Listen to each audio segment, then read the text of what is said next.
Bienvenue dans l'épisode 3.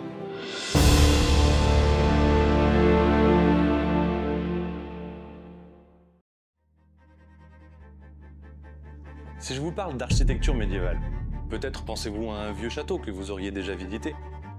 Mais si je vous parle tatouage et architecture, qu'est-ce que ça vous évoque? Dans cette série de vidéos, je voudrais vous amener dans un monde où les vieilles pierres peuvent être vivantes, où le tatouage peut être culturel et où le médiéval n'a jamais été aussi moderne. Je suis Laël, artiste tatoueur, passionné de patrimoine et d'histoire. Soyez les bienvenus.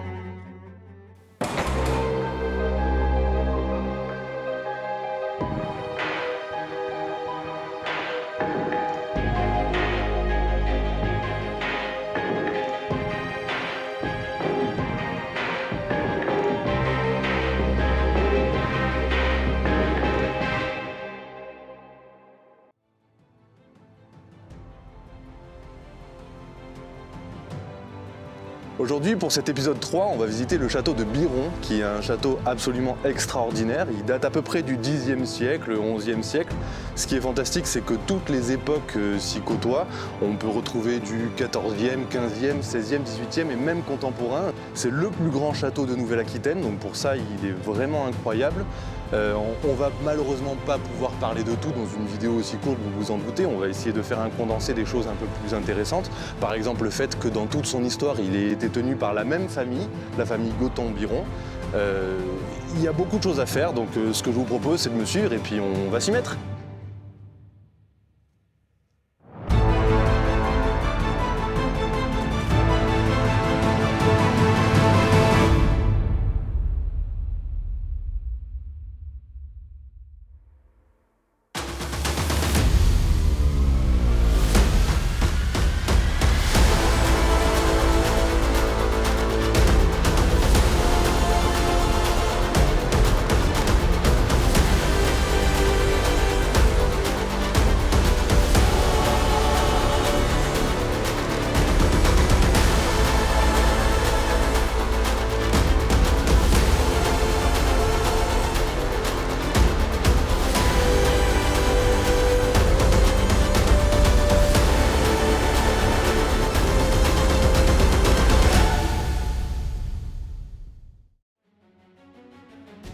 Voilà l'exemple typique d'un château sur lequel on pourrait passer des heures à discuter.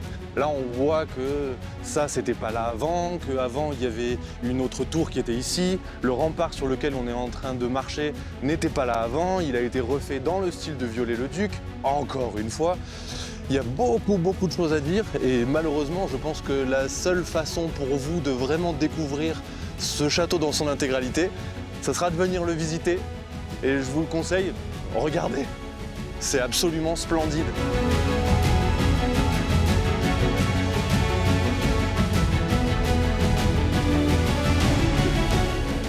Ici, dans ces vidéos-là, on s'attarde un peu sur le vocabulaire d'architecture. Donc, qu'est-ce qu'est un péristyle? Un péristyle, c'est une entrée en colonne avec des ouvertures qui donnent sur cette cour intérieure. On peut avoir des péristyles de tours de cour, par exemple. Ici, on a vraiment une péristyle de porche. Donc, c'est un porche en péristyle avec des colonnades doubles. Du plus bel effet, parce que quand on rentre dans cette cour intérieure, on est scotché par... c'est un décor de cinéma. Vraiment, vous allez voir, c'est absolument splendide. Je vous laisse me suivre.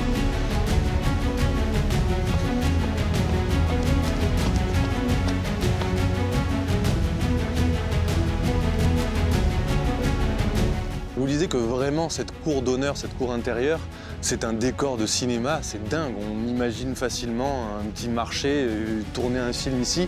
Et clairement, je ne suis pas le seul à le faire. Il y a eu beaucoup de films qui ont été tournés dans ce château, à savoir par exemple Le Pacte des Loups, Jacques le Croquant, La Fille de D'Artagnan, Les Visiteurs 2. Il y a eu beaucoup de films qui ont été tournés ici.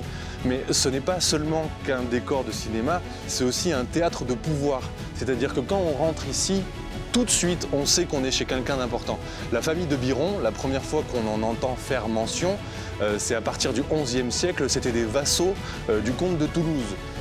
Toute l'histoire, quasiment, a été marquée par des événements dans lesquels la famille de Biron a évolué, par exemple, sous le règne d'Henri IV, Louis XIV, jusqu'à plus tard, jusqu'au XXe siècle. En fait, la famille de Biron a toujours été une famille de pouvoir et une famille très très importante. Il faudrait encore une fois prendre beaucoup de temps pour parler des personnes et des personnalités qui ont vécu ici. Nous, on va s'attarder un peu sur les vieilles pierres parce que c'est ça qui nous intéresse.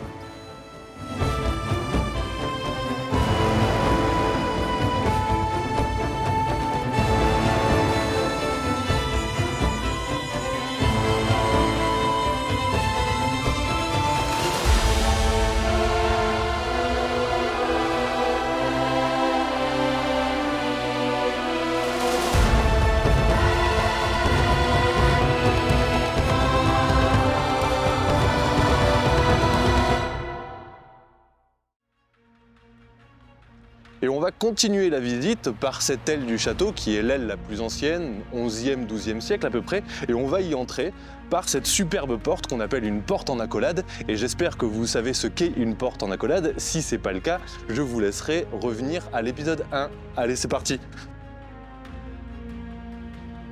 Et ben encore un décor de cinéma, hein.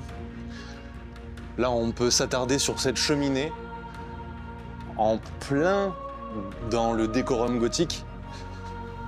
Le château en est rempli.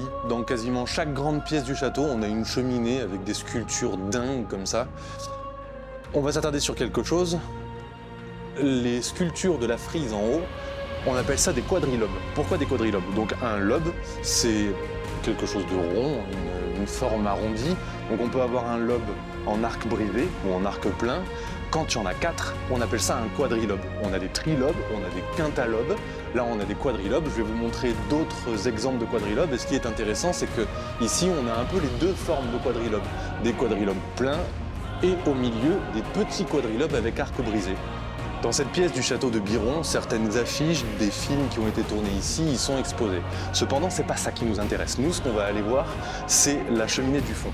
Certaines personnes utilisent des pointeurs laser pour appuyer leurs propos. On va utiliser autre chose.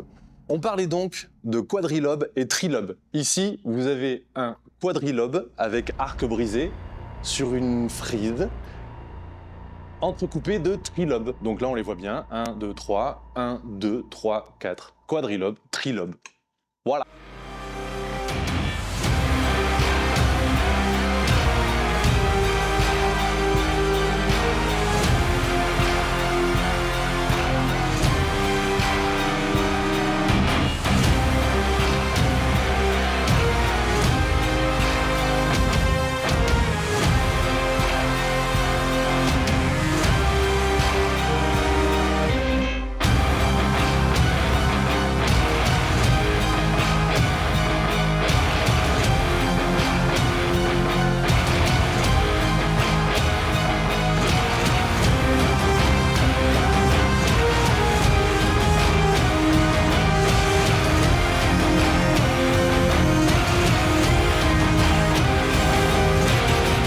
D'ailleurs, j'étais en train de me dire que ce serait peut-être le bon moment pour faire un petit disclaimer ou une mise au point. Effectivement, on est en train de tatouer dans un lieu qui fut jadis un lieu religieux, qui ne l'est plus maintenant puisque c'est une chapelle désacralisée.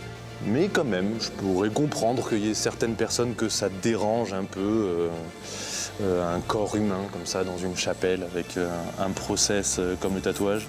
Alors c'est pas du tout le but d'être blasphématoire ou d'avoir une pratique profane.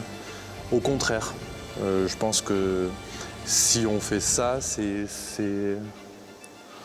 aussi par respect et par amour à cette architecture, à cet ornement, au patrimoine, à l'héritage.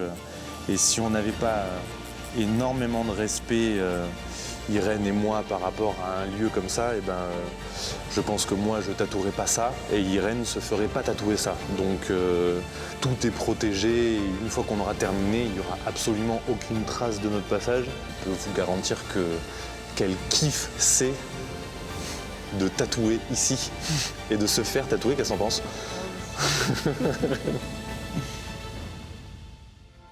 On change de siècle ici et on rentre dans le XVIIIe siècle. Des boiseries en noyer incroyables avec ce reflet un peu argenté et des parquets. Ça, c'est un parquet de style Marici. J'adore même le bruit que ça fait quand on s'y déplace. Ici, il y avait des réceptions, des bals, de la musique.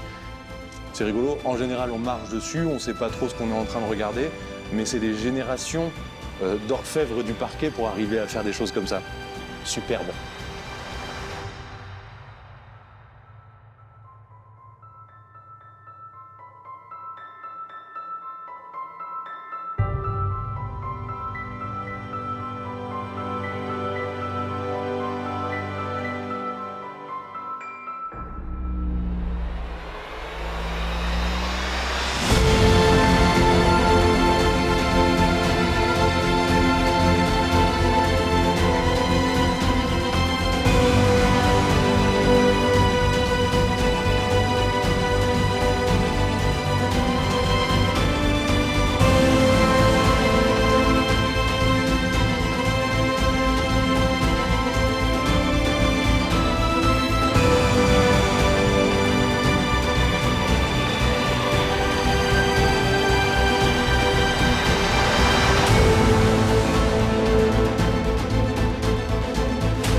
Une des spécificités architecturales pour moi les plus remarquables du château de Biron, c'est cette chapelle que je trouve incroyable.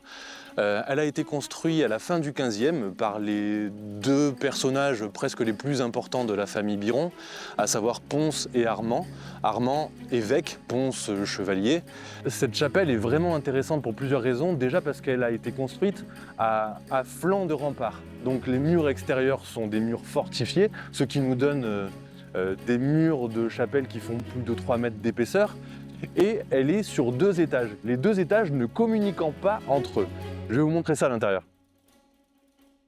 Cette chapelle a été construite sur les plans de la Sainte-Chapelle. Bon, bien sûr, c'est les seules ressemblances, hein, c'est vraiment les plans de la Sainte-Chapelle ici qui sont intéressants. La chapelle ici, le but de la chapelle est de recueillir les gisants des 2 frères bâtisseurs, à savoir Pons le chevalier et Armand de Biron. Armand, c'est un personnage un peu particulier. Il a été élu évêque de Sarlat. Pour être élu évêque, il faut être élu par un conclave, un chapitre de moines. C'est une élection démocratique. Normalement, c'est le moine, le prieur ou le plus populaire qui est élu. Ça n'a pas été le cas d'Armand. Armand, il a fait jouer ses connaissances, il a été élu, le roi l'a imposé dans son rôle d'évêque. Il a été mis en place à d'autres positions, d'autres constructions qui n'ont jamais vu le jour, et pourtant il a continué à recueillir les loyers de ces constructions. Sans lui, il n'y aurait pas le château de Biron, ou du moins pas cette chapelle, mais je pense que si on avait été contemporain de cette personnalité, je ne suis pas sûr qu'on l'ait vraiment apprécié. Ceci était une cuisine. Je pense que ça laisse rêveur un grand nombre de chefs en devenir. La taille de cette cuisine absolument monumentale, avec un plafond qu'on appelle un plafond en anse de panier, de par sa forme. Cuisine magistrale qui donne sur les jardins qu'il y a derrière, où il y avait un potager. Et elle n'a pas eu l'occasion de vraiment servir de façon soutenue.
L'épisode 3 est maintenant terminé. C'est passé beaucoup trop vite, il y avait beaucoup trop de choses à dire sur ce château extraordinaire. Si vous avez envie que je m'arrête sur des détails un petit peu plus en particulier ou si vous avez des idées pour améliorer les vidéos, surtout n'hésitez pas, mettez-le en commentaire, on essaiera de faire ça dans les prochaines vidéos. Autre chose, nouveauté, on va monter forcément un crowdfunding, un financement participatif parce qu'on en a besoin. C'est vrai que ce genre de vidéo pour l'instant c'est autofinancé par passion parce que j'adore faire ce genre de choses, tatouer dans des lieux aussi extraordinaires. Mais si on a envie d'accéder à des châteaux peut-être un peu plus gros ou aller tourner à l'étranger, et j'ai plein d'idées, ben forcément on va avoir besoin d'un peu votre aide. Donc vous allez trouver le lien en description, vraiment ça nous aiderait beaucoup. Pour les prochaines vidéos, attendez l'épisode 4, j'ai déjà hâte de vous montrer ce que ça va être génial. Et moi je vous dis, lâchez un pouce bleu, lâchez un commentaire, parlez-en à vos amis et je vais me faire à manger. Salut, à bientôt!